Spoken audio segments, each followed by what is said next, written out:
Yeah. We have probably calling in today a lot of journalists and filmmakers who know how hard it is just in normal circumstances. In just the simplest terms, like how are people charging batteries? How are they sending material? Can you talk through some of those, just, you know, the sort of fundamentals of getting work out? Yes, that maybe, the filming itself, anyway, it is a challenging process, even if it is not in a war zone. It is a lot of headaches, a lot of things to follow up. So it should be, this is our concerns, how to charge our batteries, how to, but it sounds for us something like luxury now. Yeah, it is we need now to think how to feed our, to charge our stomach, to charge our energy, to make good, to make, like, to find a way to connect with each other. Yani, let me give you example, one of these challenges. In this film, in night, that we are talking about, our subject, Al-Ghuf family. Abdullah Al-Ghuf is very, one of the stories of this film. He's a very nice guy. He was very cooperative.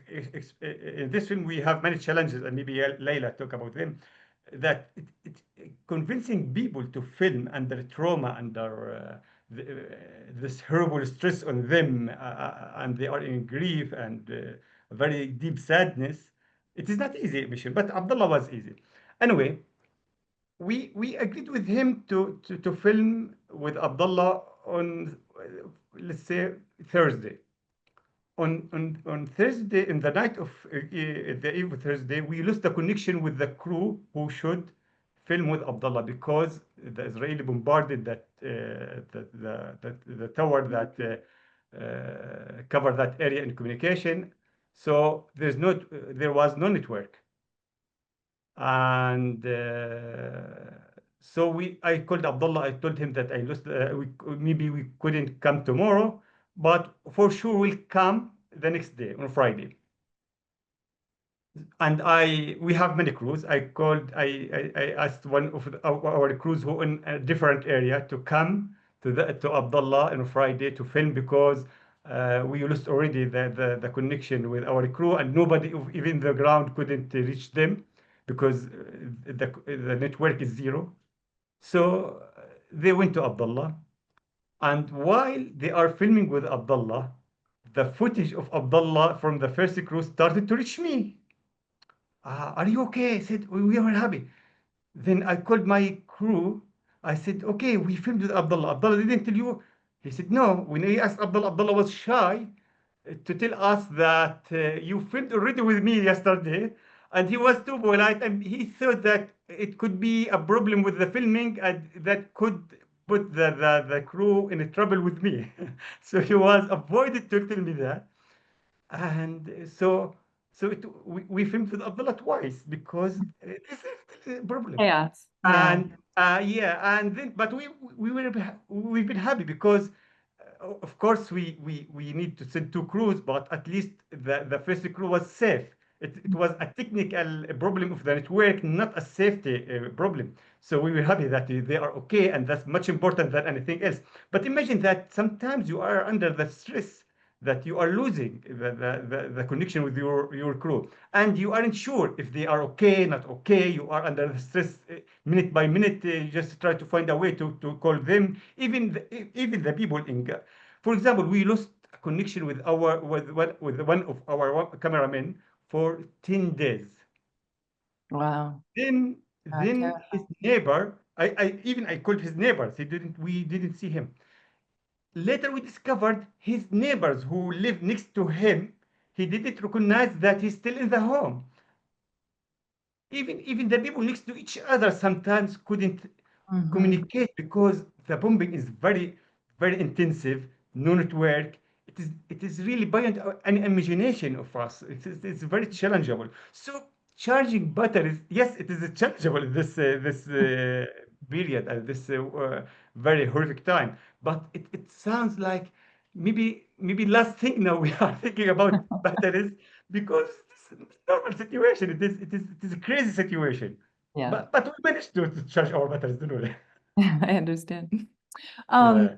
Javi and Leila, In the Kavitha. way, we lost a lot of cameras and lenses and many things because even in displacement, all the time we are losing equipment and we are rebuying it in very expensive rate because nothing entered to Gaza. Yeah. No equipment, nothing. So let me try to leave some room for my colleagues not to take that. No, it's amazing. I mean, when you look at the footage and watch the film, I mean, it's gorgeous and the quality is so strong. And to know the conditions that your crews are operating under, I mean, it's really remarkable. Um, I'd like to hear a little bit more about the investigations. The film, I'm hoping everyone has watched the film that's on the call. Can you go into a little bit how you narrowed down those stories even further? I mean, we can leave Hind was a sort of clear one. With the others, were there other were there other storylines that you abandoned? And what made these stories strong for you for a visual piece? What did you need in terms of like witness testimony and visuals, and just kind of talk us through the elements that made it work? Yeah, I mean, I'll start with the executions. Before we had gotten in touch with Ashraf and Mediatown, Layla and I had been looking at kind of a number of different attacks in December, specifically of arbitrary executions, because there were a lot. One thing, if people have watched this film, this particular case, what happened was it was in the third week of December 2023 when Israeli ground troops were really becoming more and more entrenched in the north. And basically what happened was over the course of essentially 5 days, civilian witnesses say that the Israeli soldiers were essentially barricaded them in this residential building, were firing on the building. They couldn't leave. They didn't have food or water. And on the fifth or sixth day, on December 19th, the soldiers entered the residential building, separated the men and women, and executed at least 11 men. And afterwards, they shelled the building, which resulted in many injuries, but also of a young girl being killed from the Salam family. But so I say all that to say that an egregious human rights abuse case. It is not an exception. There are many, many cases of that. So that I just say that just so people understand that it had happened a lot. So much so that we were looking at a number of different cases just in December alone. And just even in that weekend from December 19th, 20th, and 21st, there were at least, including this one, after that, there were two more attacks in the same area of Gaza City. And when we started looking into those, one of the kind of requirements, like when we went into investigating specifically arbitrary executions, was that we would need to find a case in which there is at least photo or video evidence. Otherwise, we can't do it because it's such an intense allegation that we knew we would need more evidence to support it.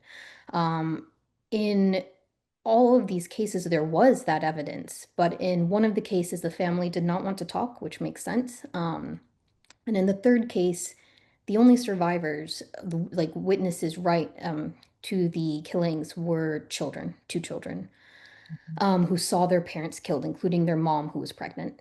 And in that case, Leila and I didn't feel like we could, there was no way we were going to ask a child to talk about that. So with the Solemn family, there were so many, aside from the witness testimony in terms, there was the Solemn family, there was another family in the building that the team on the ground interviewed, but we tried to build it up, you know, to essentially to build it out as much as we could. And so there was satellite imagery that showed the Israeli tanks within the vicinity of the building, not just on the day itself, but in the days prior to that. Then, through talking to relatives outside of Gaza, there are all these contemporaneous WhatsApp messages that also helped us piece together a timeline. And in the day after that, Sorry, say that again. And were time-stamped as well, so you had that. Exactly. And they were from multiple people, right? So it wasn't just a single source with these WhatsApp messages, because it was in a group that these messages were going out. It was when the survivors finally, when the Israeli soldiers left that night, they were still outside the building, but one of the survivors, pulled out her phone, turned it back on, and started sending messages immediately. I think she said that it was maybe for like an hour that she was able to do that before they began shelling the building. And so after that, there's also the next day, once the ground troops actually left, there was footage that was filmed by Mediatown journalists actually of the aftermath, where you can see the bodies of the men. You unfortunately see the body of the young Salam girl, Nada. But over the course of working on this, our colleague on the ground, Abdul Qadir, he obtained another video that was from before the other journalists had gotten there. And why we felt that this, and it was a cell phone video, it was grainy and kind of shaky. But what was really crucial about it to us was that you could see one of the few surviving men who was severely injured, Yahya, who's interviewed in the film. You see him lying bleeding in the house. And to us, that was a really crucial piece in terms of the timeline of the attack itself. And then on top of that, Al Jazeera crews on the ground were at the hospital when the surviving women and children and Yahya were brought to the hospital. So again, it was just this kind of, we tried to be as like methodical as we could to construct a timeline of this.